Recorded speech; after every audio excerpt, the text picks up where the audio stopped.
बहुत समय पहले की बात है। एक विशाल और समृद्ध राज्य में एक राजा राज्य करता था। वह अत्यंत दयालु, न्यायप्रिय और प्रजापालक था।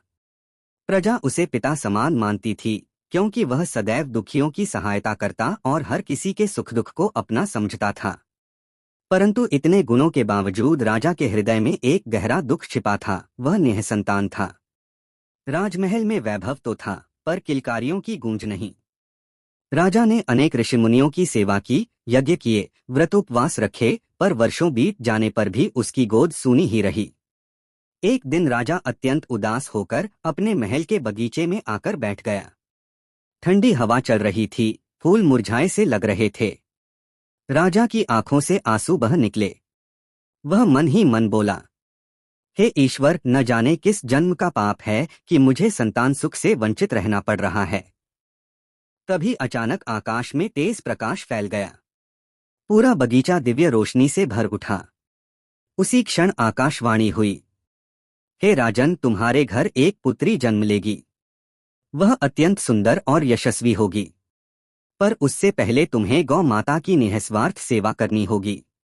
राजा ने बिना किसी संकोच के गौशाला में जाकर दिनरात गायों की सेवा की। कुछ ही समय बाद राजमहल में आनंद की लहर दौड़ गई। राजा के घर एक अत्यंत सुंदर पुत्री ने जन्म लिया। राजा की खुशी का ठिकाना न रहा। उसने अपनी पुत्री को प्राणों से भी अधिक प्रेम दिया। राजकुमारी जो कहती वही होता। राजा उसकी हर इच्छा पूरी करता।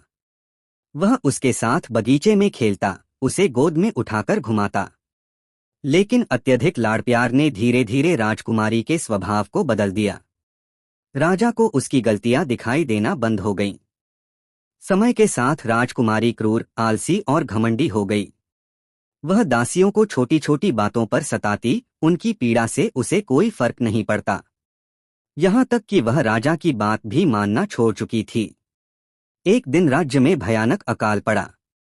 खेत सूख गए, अनाज की कमी हो गई। राजा ने राजकुमारी से कहा, बेटी, प्रजा दुख में है। हमें महल का अन्न गरीबों में बांटना चाहिए। राजकुमारी हंस पड़ी और बोली, गरीबों की चिंता करना हमारा काम नहीं। यह सब मेरे सुख के लिए है। राजा का हृदय टूट गया। उसी रात वह गंभीर रोग से ग्रस्त हो गया। अंतिम समय में उसने राजकुमारी से कहा, बेटी, शक्ति और सौंदर्य पर घमंड मत करना। दया ही सच्चा आभूषण है। पर राजकुमारी ने उसकी बात अनसुनी कर दी। कुछ ही समय बाद राजा इस संसार को छोड़ गया। महल में शोक छा गया, पर राजकुमारी का हृदय अब भी कठोर था। राजा के जाने के बाद राज्य बिखरने लगा। मंत्री और प्रजा उससे दूर होने लगे। एक दिन वह अकेली उसी बगीचे में जा बैठी जहां कभी राजा उदास होकर बैठा था। सूखे पत्ते उसके पैरों में गिर रहे थे। तभी एक वृद्ध दासी बोली, राजकुमारी, क्या आपको याद है? आपका जन्म गौ सेवा का फल था। यह सुनते ही राजकुमारी फूट फूट कर रो पड़ी। पहली बार उसे अपने घमंड का एहसास हुआ। अगले दिन उसने राजसी वस्त्र त्याग दिए और स्वयं गौशाला जाकर सेवा करने लगी। उसके हाथों में छाले पड़ गए, पर हृदय में शांति उतर आई।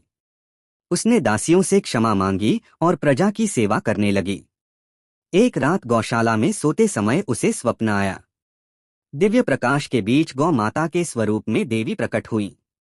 देवी ने कहा, पुत्री, तेरा पश्चाताप सच्चा है। आज से तेरा राज्य फिर समृद्ध होगा। सुबह होते ही बादल घिर आए और मूसलधार वर्षा हुई। खेत हरे भरे हो गए, नदियां बहने लगीं। राज्य में फिर से खुशहाली लौट आई। कुछ समय बाद एक पड़ोसी राज्य का धर्मनिष्ठ और वीर राजकुमार आया। वह राजकुमारी के सौंदर्य से नहीं, बल्कि उसके सेवाभाव से प्रभावित हुआ। दोनों का विवाह सादगी और पवित्रता से हुआ। विवाह के बाद राजकुमारी और राजकुमार ने मिलकर दया, न्याय और सेवा के साथ राज्य को स्वर्ण युग में पहुंचा दिया। लाइक और सब्सक्राइब करना मत भूलना।